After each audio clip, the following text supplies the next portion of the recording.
బాధ ఎవరికైనా చెప్పుకుంటే తీరుతుందంటారు. కానీ ఈ రోజుల్లో పక్క వాళ్ళ బాధ వినేవారు ఎవరున్నారు? ఇదే సమస్య బాధపడే వాళ్ళని మరింత బాధ పెడుతుంది. అలాంటి వారి కోసమే కొత్తగా క్రయింగ్ క్లబ్స్ తెరుచుకుంటున్నాయి.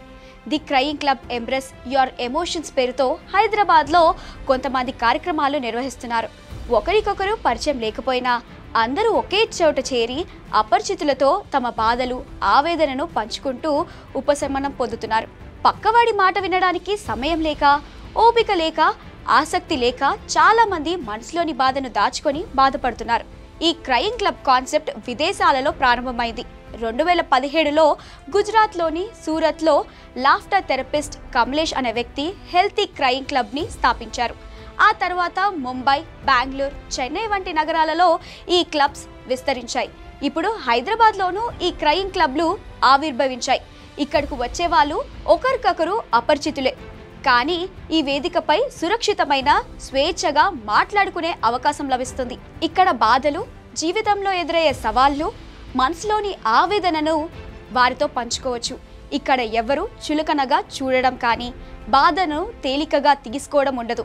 గైడెడ్ మెడిటేషన్ ద్వారా మీరు మీ లోపలి బాధను ఏడ్చి బయట పెట్టేలా ప్రోత్సహిస్తారు.